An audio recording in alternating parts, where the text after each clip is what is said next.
Alright, so today we're canning raspberry jam. Major picking time is done and gone. We went out to try and get another picking, and there was only enough for a few handfuls. There's still plenty that need to ripen, but not enough for big time picking. So I have four 4-gallon bags full of raspberries that are going to be turned into jam. The other 3 that are still in my freezer will be used for smoothies, popsicles, oatmeal, you name it. Sweetbreads, anything like that. So I thought I'd take you along for our jam canning day because I'm comfortable with our methods that I feel like I've got enough experience to show you what we do, how we do it, and hopefully it'll give you some ideas or inspire you to make your own jam. So let's get started. So I got it melted down enough where they'll fit in one container. So now I'm just going to keep cooking this down and cooking it down and cooking it down. And I'm guessing it'll take anywhere between 2 and 4 hours is what I'm thinking. So if you're going to do it this way, make sure you got nowhere to go. But goodness gracious, doesn't that look just delicious? So there's still a few frozen pieces that need to be melted down, but that's not a big deal. So I'm going to stir this probably every 2 or 3 minutes. Trying to make sure that nothing burns on the bottom, nothing sticks. And once that time is up, or it starts to change its form, I'll bring you back and I'll show you what it looks like. Delicious. I decided to add a little bit of sugar. So I just put in 2 cups. And I think that'll be enough to get it to start thickening. I mean, it is thick, but wow, it's so fuzzy. There we go. It is thick, but not enough to set as jam. So I decided to add a couple cups of sugar. I'll let it cook for another hour or so, and then we'll test it. I like using the cold plate method, I guess you would call it. I put a glass plate in the freezer and chill it and use that as my set test, because I just can't seem to tell with the spoon if it's ready or not. So I use the frozen plate. So once we get to that point, I'll show you, and that'll determine how much longer we got to cook it for. So I haven't tested it yet, but I want to show you.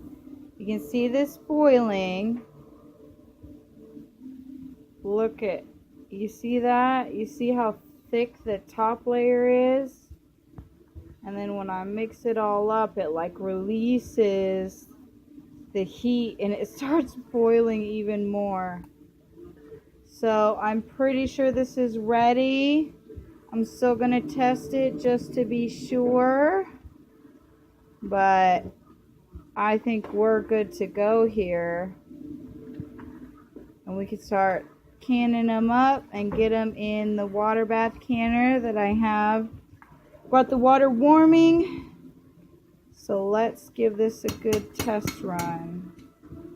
Set that down, turn off my heat, and I'll get my plate to give it a test. Here's our moment of truth.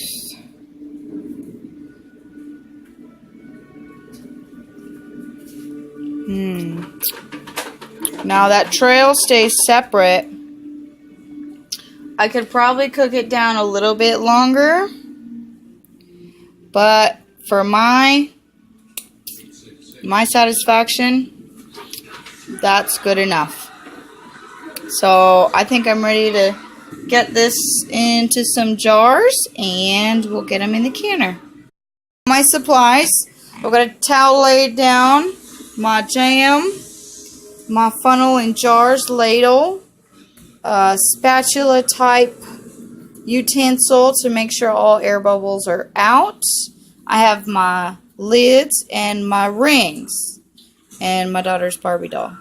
But no, I do not simmer my lids because it is not necessary to do so.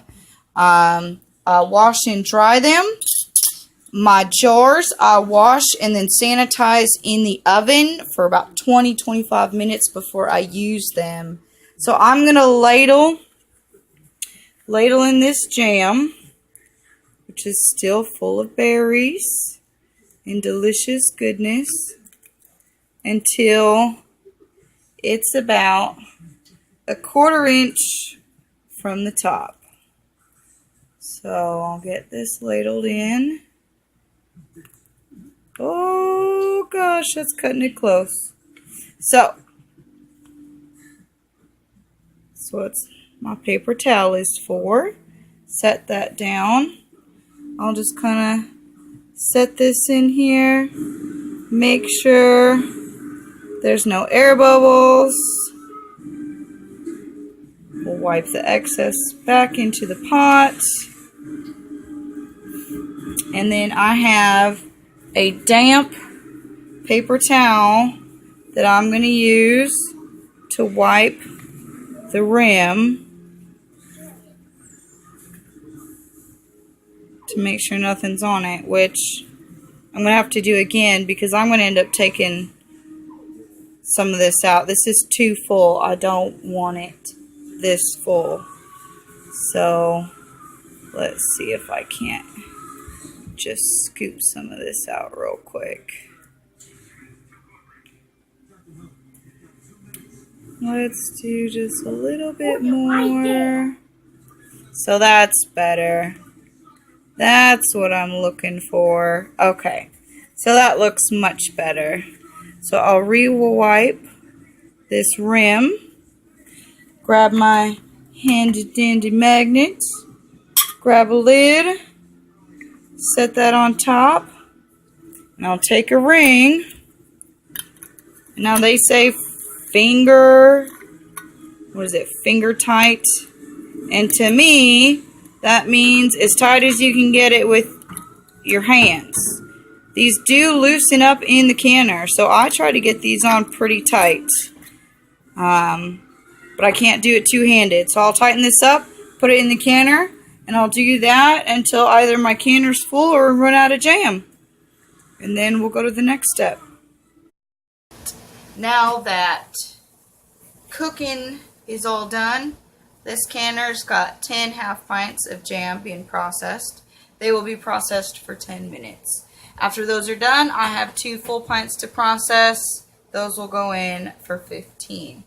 I did want to lay out a little disclaimer in the sense that some of you may have noticed if you're avid canners or if you've canned before, I did not use lemon juice in my recipe.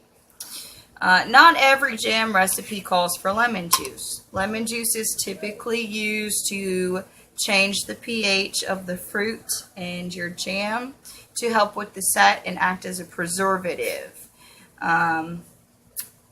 We used this method last year and had no hiccups in it.